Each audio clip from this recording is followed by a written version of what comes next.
la alabanza que cantábamos ahora último hablaba de la palabra de Dios.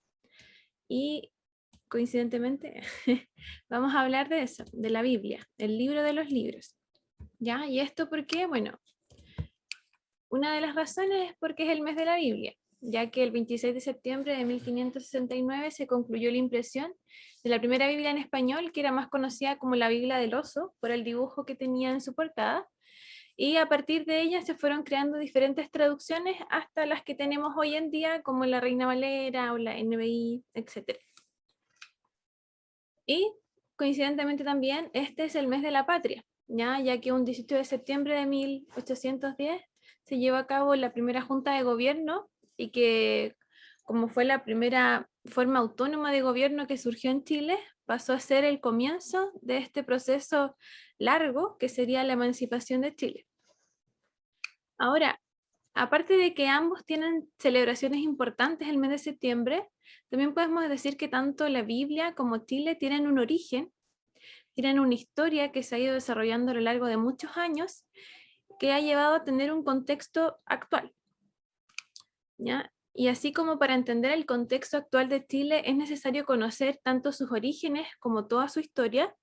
De igual forma, para comprender la Biblia es necesario conocer su origen y cómo cada una de las historias bíblicas que están en ella se van uniendo y confluyendo en un fin común. Entonces, por esto vamos a comenzar hablando del origen de la Biblia, ¿ya? Nuestra Biblia parte construyéndose a partir de la Biblia judía, que es conocida como el Tanakh o el Tanaj, ¿ya? Esta se compone de tres partes. Una es la Torá, que constituye el Pentateuco que nosotros conocemos, ¿ya? Y en el fondo ahí está contenida la ley y las doctrinas principales de los judíos.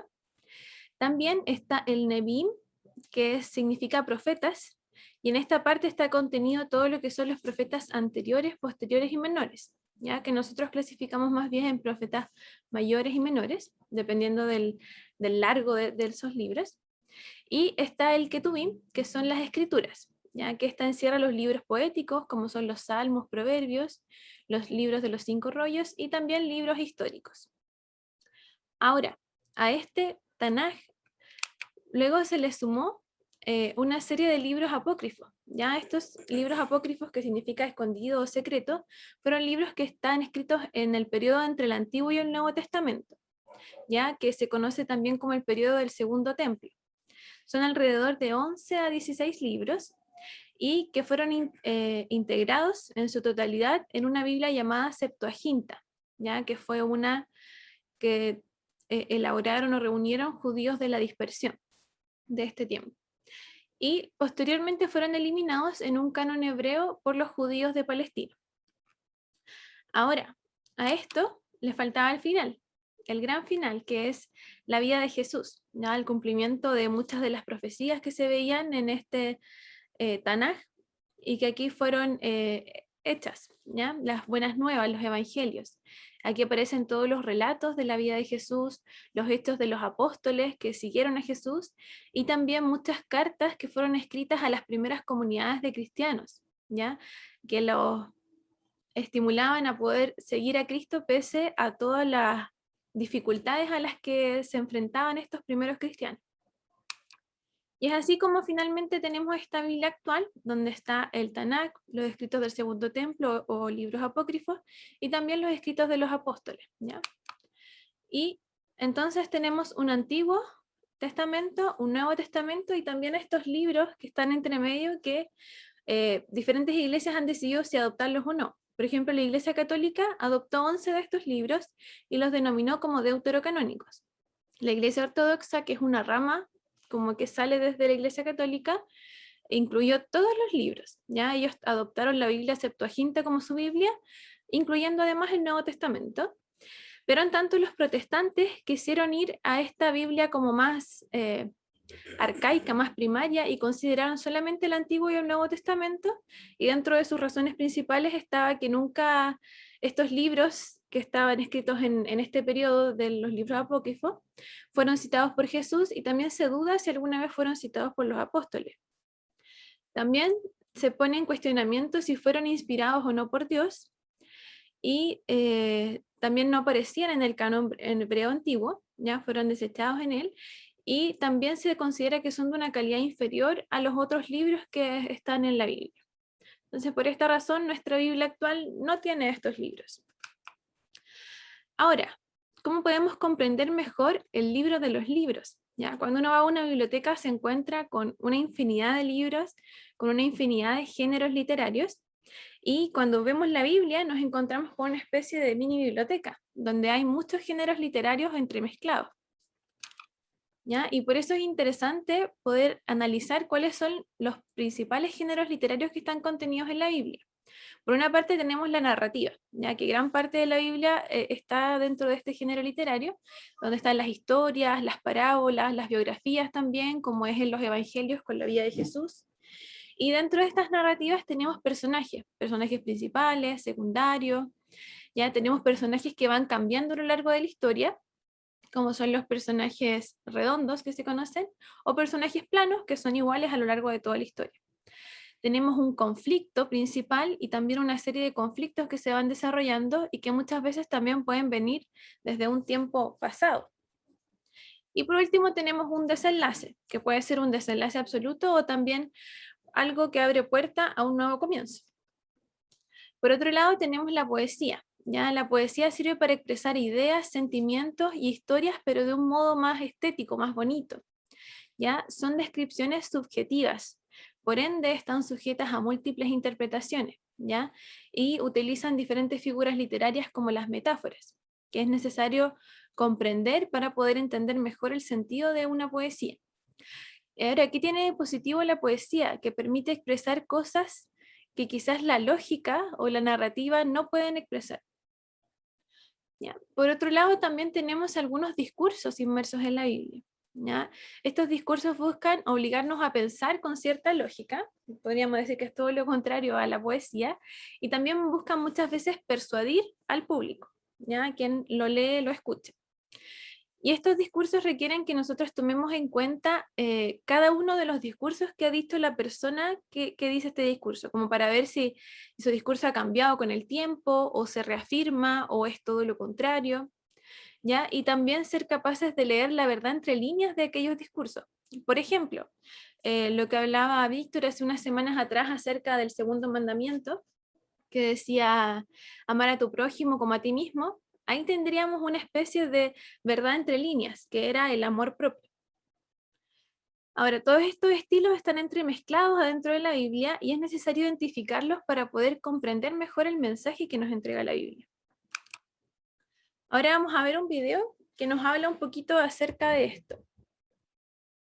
La Biblia es una colección de libros escritos en diferentes estilos literarios como narrativa, poesía y prosa.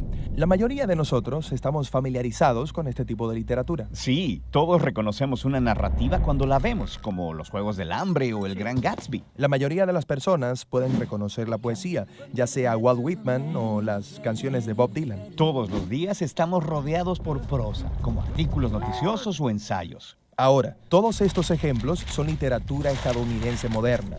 Vienen de este periodo de tiempo y de esta región del mundo. Pero también tenemos literatura inglesa medieval de otro lugar y tiempo, o escritos griegos antiguos de ese lugar y tiempo. Así que cada época y cultura produce su propia clase única de literatura. Para leer la Biblia de manera correcta, necesitamos tener en mente que viene de esta parte del mundo y que fue producida en este periodo básico de tiempo. Entonces, ¿qué es lo especial acerca de la literatura judía antigua? Bueno, una característica clave es que carece de muchos de los detalles que los lectores modernos esperan en las historias y los poemas. Esto la hace parecer muy simple. Pero en realidad es literatura muy sofisticada. Cada detalle que se da es importante. Eso es genial, pero la falta de detalles significa que las historias están llenas de ambigüedades. Quiero decir, mira una de las primeras historias, Adán y Eva en el jardín. ¿De dónde salió esta serpiente que habla? ¿Por qué Dios permitió que estuvieran ahí? ¿Por qué Adán y Eva no murieron ahí mismo como Dios dijo que morirían? ¿Quién es esta simiente de la mujer que destruiría a la serpiente, pero sería mordido por ella? Sí, hay muchos enigmas en esta historia. Algunas de estas preguntas que tenemos, que no son detalles importantes en lo que el autor está enfocado, pero algunas de estas ambigüedades son intencionales. Intencionales. ¿No guiaría esto a malas interpretaciones? ¿A que la gente llene los espacios en blanco con sus propias respuestas? Ese es un riesgo que los autores bíblicos tomaron al escribir de esta manera. Todos tendemos a imponer nuestras propias suposiciones culturales a la Biblia, pero aparentemente ellos pensaron que ese riesgo valía la pena. Estas singularidades son en realidad invitaciones a la aventura de la lectura y al descubrimiento. ¿Qué quieres decir? Por ejemplo, la extraña promesa acerca de la simiente de la mujer aplastando y siendo mordida por la serpiente. Esa palabra, simiente, es una pista para prestar atención a las genealogías, las cuales se encuentran a través de toda la narrativa bíblica. Ellas trazan el linaje desde Eva hasta el rey David y su descendencia. Y en el Nuevo Testamento, Jesús se conecta con la descendencia de este linaje real. Entonces, cuando lees los profetas, Isaías conectó a este rey con el siervo sufriente que moriría a favor de su pueblo. Después, en el libro de Apocalipsis está esta visión simbólica. ¿Y puedes adivinar? Es acerca de una mujer y su simiente. Es Jesús y sus seguidores quienes derrotan al dragón entregando sus vidas. Correcto. Así que cada parte de la historia está llena de ambigüedades, pero todo el conjunto tiene sentido. Este es el genio literario de la Biblia. Te obliga a seguir leyendo y luego a interpretar cada parte a la luz de las demás. Esto parece complicado. No sé si puedo hacer todo eso. Bueno, en realidad no se espera que notes todo esto por ti mismo de una sola vez. Este denso estilo de escritura te obliga a detenerte y luego leer cuidadosamente y embarcarte en este proceso interactivo de descubrimiento a través de toda la narrativa bíblica, a través de toda una vida de lectura y relectura. Ah, muy bien. Literatura de meditación. Sí, en el Salmo 1 leemos acerca del lector ideal de la Biblia. Es alguien que medita en las escrituras de día y de noche. En hebreo, la palabra meditar significa literalmente murmurar o hablar en voz baja. La idea es que cada día durante el resto de tu vida, tú lentamente, calmadamente, leas la Biblia en voz alta para ti mismo. Y luego hables sobre ella con tus amigos, reflexionando acerca de los enigmas, haciendo conexiones y descubriendo lo que todo significa. Y mientras dejas que la Biblia se interprete a sí misma, algo asombroso sucede. La Biblia empieza a leerte a ti, porque al final de todo, los escritores de la Biblia quieren que adoptes esta historia como tu historia. Así que este estilo de escritura judía antigua debe crear formas únicas de narrativa, poesía y discurso. Correcto. Exploraremos todos estos estilos literarios, empezando con la narrativa bíblica. La Biblia es Ya. Bueno, yo la primera vez que vi este video quedé así como, wow, qué increíble cómo todo se une. Uno sabe que la Biblia es un todo, que hay promesas en el Antiguo Testamento que se van cumpliendo después, que hay muchas citaciones quizás por parte de personas del Nuevo Testamento acerca del Antiguo, pero muchas veces cuando nos ponemos a leer la Biblia como que pasamos por alto esto y nos centramos específicamente en la porción de la Biblia que estamos leyendo sin ir a un análisis mayor de todo lo que rodea esta historia. ¿Ya? Entonces lo que yo quiero invitar ahora a todos es que podamos hacer el ejercicio de analizar una historia y tratar de ir un poco más allá de lo que nos dice la historia como tal. Y para esto vamos a usar la historia de Jonás, que yo me imagino que es la historia más conocida de la Biblia, tanto por creyentes como por aquellos que no creen. ¿Ya? Jonás corresponde a un tipo de texto principalmente narrativo, ya nos relata una historia, pero también tiene una poesía en medio de su libro. Y el personaje principal aquí claramente es Jonás, a quien le ocurren todas las cosas. ¿Y ahora por qué? ¿Cuál es el conflicto? Vemos que Jonás evade una misión, escapa, y luego de que escapa se desarrollan una serie de acontecimientos, ya de que es pillado por una tormenta, lo tiran al agua, se lo traga un pez, está ahí 3 días, 3 noches, y luego finalmente sale y finalmente cumple esta misión que había evadido. Entonces podríamos decir a grandes rasgos que el tema central de esta historia es la desobediencia, tal como dice la alabanza que cuenta la historia de Jonás. Pero si ahondamos un poco más y analizamos a Jonás, podemos ver que este fue un profeta un tanto distinto a los otros, ¿ya? Se diferenció primero porque a él no le tocó predicar a su propio pueblo, ¿ya? Como lo habrán hecho otros, sino que él tuvo que ir, su misión era predicar al enemigo, ni siquiera era predicar a otro pueblo, sino que a un pueblo enemigo, a un pueblo que él reconocía que era malo respecto de su posición, de su creencia. También podemos ver que él no discutió esto con Dios, ya él no quiso decirle, no, pero ¿cómo voy a ir a predicar a ellos? ¿Por qué? Ya no cuestionó, no habló con Dios respecto a eso, sino que simplemente huyó. Ahora, ¿por qué huyó? Aquí es importante analizar este personaje, ya este hombre, ¿cómo era Jonás? Podemos decir por una parte que Jonás era una persona egoísta, porque no quiso compartir la palabra de Dios con otros, ya él prefería que se condenaran y que murieran. También puso en riesgo a otros al querer escapar, porque no escapó solo, sino que se fue a una nave donde había más personas. También él actuó de una manera indiferente, ya él no se preocupó por lo que estaban pasando los marineros, que estaban todos afligidos porque estaban en medio de una tormenta, no sabían qué pasaba, qué hacer, y él simplemente estaba durmiendo. Y una vez que fueron y lo despertaron, él también se mantuvo en silencio, no fue capaz de explicar que él sabía de cierta manera por qué había ocurrido eso. Ya, sino que cuando una vez ya echaron suertes y la suerte cayó sobre Jonás, ahí él se vio como obligado a decir y a presentar alguna solución. También podemos decir que era una persona cómoda, porque le era más fácil huir que ir a un lugar en el que iba a estar en un ambiente hostil. Y por otra parte, también tuvo un actuar arrogante, ya que él no, sabiendo que Dios era grande, todopoderoso, creador de los cielos, del mar, de la tierra, él intentó escapar. ¿Ya? ¿Cómo iba a escapar de un Dios así? Y aquí es donde podemos tener quizás la primera palabra como de cuestionamiento propio, de qué actitudes tendré yo de Jonás. ¿Estaré siendo egoísta y no compartiendo la palabra de Dios? ¿Estaré siendo indiferente al dolor ajeno? ¿Estaré siendo muy cómoda quedándome en mi círculo en vez de salir afuera? ¿O quizás estaré siendo arrogante en algún aspecto de mi vida? Y continuando con la historia, podemos ver, preguntarnos, ¿ocurre un cambio en la actitud de Jonás? ¿Se muestra un arrepentimiento genuino?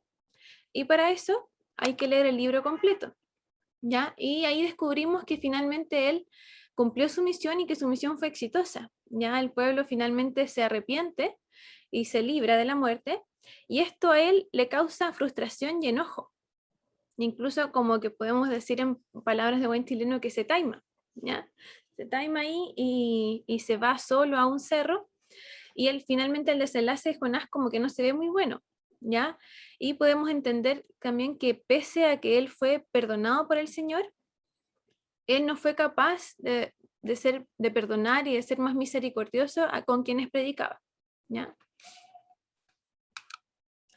Ahora, analizando un poco más Nínive, en los años alrededor del 862 a.C., que es más o menos donde se estima que se ubicaba el libro de Jonás, podemos decir que Nínive era la capital del antiguo imperio asirio y estaba situada a orillas del río Tigris, uno de los ríos principales de esta parte del planeta, y era conocida como la ciudad de los ladrones, porque ellos cada vez que dominaban un país arrasaban con todo. Fue así como incluso llegaron a tener una biblioteca gigante, ¿ya? Una de las más valiosas de la época. Y llegó a ser una ciudad bastante grande de más de 120.000 habitantes, que es más o menos lo que tiene la ciudad de Villa Alemana hoy en día. Y también es una ciudad de 3 días de camino, o sea, una ciudad de gran extensión.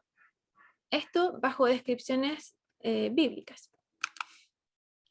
También dentro de la Biblia podemos decir que Nínive era considerada como una gran ciudad porque Dios así la denominó cuando le envió esta misión a Jonás. Y también podemos decir que era una ciudad importante para Dios. A Dios le interesaban que estas más de 120.000 personas se arrepintieran y se salvaran y no perecieran. Ahora, finalmente sabemos que en Nínive se arrepintieron, ¿ya? Esperando también, teniendo la esperanza de que Dios se arrepintiera de este daño que les iba a causar, ¿ya? Y esto también lo expresaron con actos de arrepentimiento, ¿ya? O sea, no fue tan solo de boca, sino que también con obras. Y ahora nos volvemos a preguntar, ¿habrá sido un arrepentimiento genuino o habrá sido como Jonás? Y si seguimos leyendo en otros libros de la Biblia, podemos ver que en el libro de Nahum, de nuevo, 150 años después casi, se anuncia la caída y destrucción de Nínive debido a su maldad, a su idolatría y a que eran personas sanguinarias. Y también en Sofonías podemos ver que él también dice que Nínive va a ser destruido. ¿Ya? Y esto nos haría pensar que quizás el arrepentimiento no fue genuino, pero por otro lado también pasaron hartos años. O sea, quizás las personas que se arrepintieron en un momento, aquí ya habían muerto. Y más adelante, si vamos al Nuevo Testamento, podemos ver que Jesús cita la historia de Jonás, cita a este hombre y hace una cierta comparación entre que Jesús, él mismo iba a estar muerto 3 días, y la comparación con los 3 días que estuvo Jonás dentro de este pez. Por otro lado, también destaca el arrepentimiento que tuvieron los ninivenses, ¿ya? Que a quienes les predicó un profeta, Jonás, y ellos se arrepintieron. Versus su pueblo en ese momento al que él estaba predicando y no eran capaces de arrepentirse. Entonces aquí de nuevo tenemos un cierto pensar de, ¿fue un arrepentimiento genuino o no? Ahora, históricamente, si ya revisamos, aquí podemos ver que Nínive cayó el 612 a.C., ¿ya? O sea, tiempo después de que estos 3 profetas advirtieran de su destrucción. ¿Ya? Y finalmente el desenlace de Nínive es que termina sepultada bajo la arena. Ahora, tenemos otro personaje súper importante en esta historia, que es Dios. ¿Ya?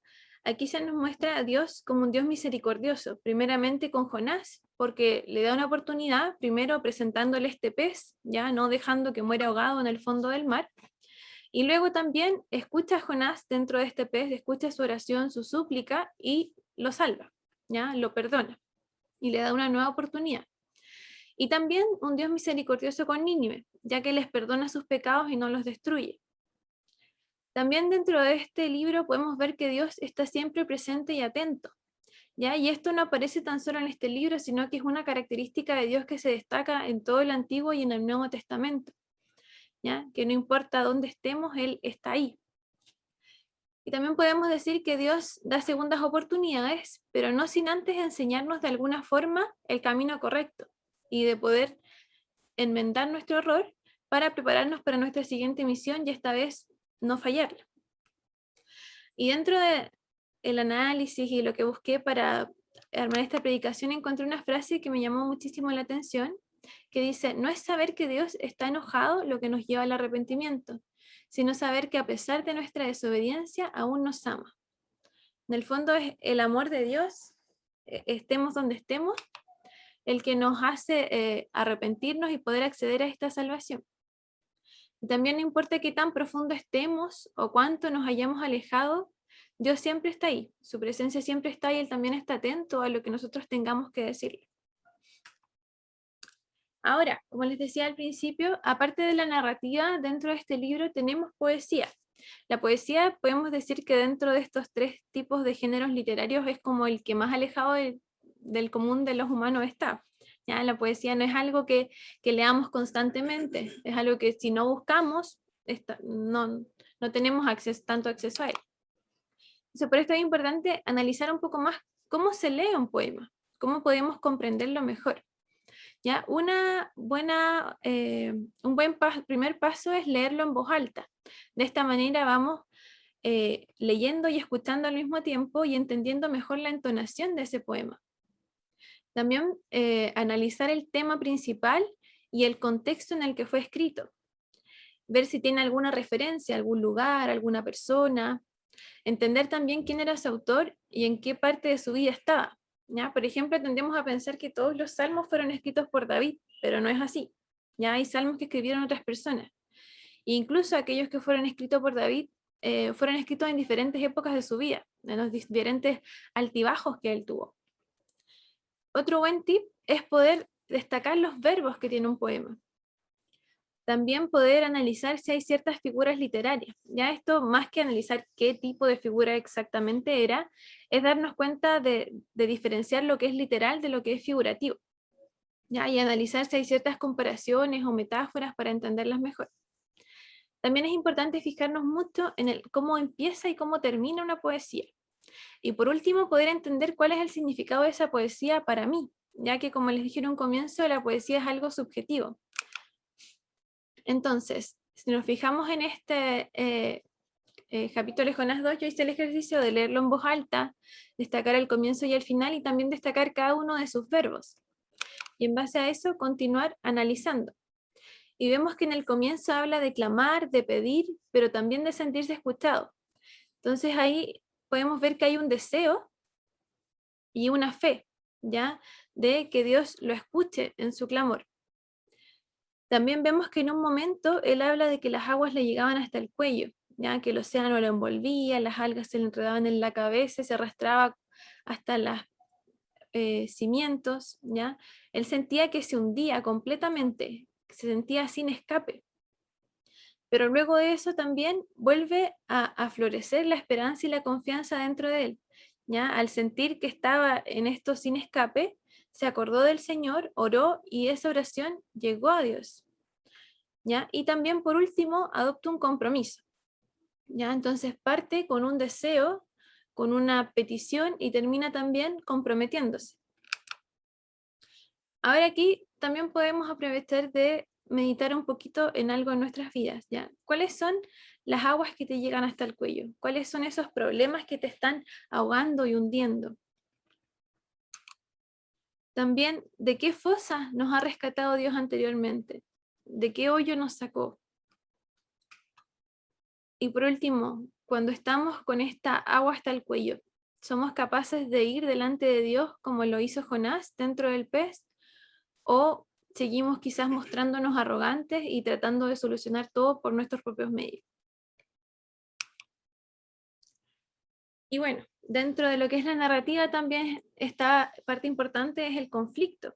¿Cuál era el conflicto aquí? ¿Era tan solo una misión evadida? ¿Había también una rivalidad de Jonás con el pueblo de Nínive? ¿Era quizás la falta de amor de Jonás el conflicto principal o era una prueba para Jonás? ¿Ya? ¿Cuál será el conflicto principal? Y esto es una tarea que les dejo. Y también, ¿hay discurso dentro del libro de Jonás? Otra tarea. Entonces, en este pequeño análisis, ya acerca del libro de Jonás, hemos podido ver que hay una narrativa, hay personajes que es importante conocer sus características, su contexto. Ya analizamos a Jonás como un tipo de personaje que finalmente fue plano, porque no cambió realmente su actitud. También vimos a Nínive, que sí, los ninivenses fueron un personaje redondo, como se dice, que tuvieron cierta transformación. Vimos una Nínive bíblica y también una Nínive histórica. También vimos a Dios, cómo en el Antiguo y el Nuevo Testamento permanece esta característica de Dios, de un Dios misericordioso. Y por último también analizamos un poco la poesía, ya qué dice esta poesía a mi vida. Y bueno, este fue mi análisis, pero también los invito a que ustedes puedan hacer su propio análisis. Y siempre, nunca olvidarse de la base, porque no todo es teoría, ¿ya?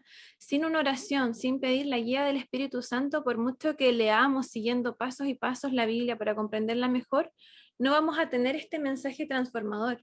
Ya necesitamos orar y ser guiados por el Espíritu Santo, necesitamos tener una atención completa, ya meditar sobre la palabra y tener un corazón dispuesto también para ser transformado por esta palabra.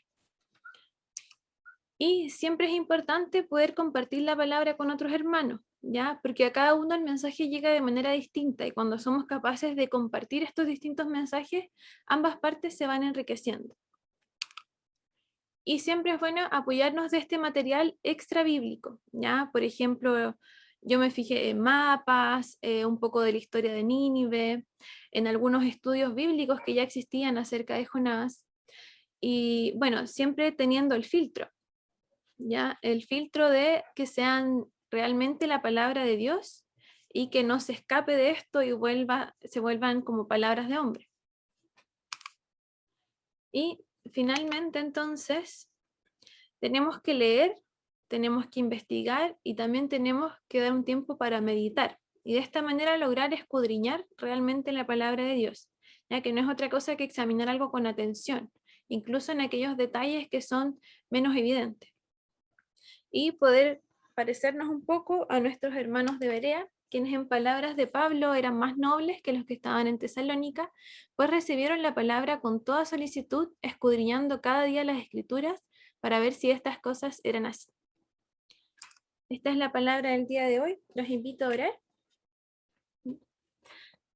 Padre Celestial, Padre Santo, te damos gracias, Señor, primeramente por este día más de vida, gracias por esta palabra y gracias porque tú nos entregaste la Biblia, Señor, un mensaje inspirado por ti para poder aprender más de ti, para poder conocer cómo eres tú, conocer también cómo fueron tus profetas, cómo fue Jesús y poder ir aprendiendo de cada uno de ellos, tanto de sus virtudes como de sus defectos. Danos el entendimiento, Señor, para poder meditar realmente acerca de cada una de las historias, Señor, y que no sea una lectura rápida, sino que pueda ser una meditación y que podamos buscar comprender y ser transformados por tu palabra. Te pedimos por todo esto en el nombre de Jesús. Amén.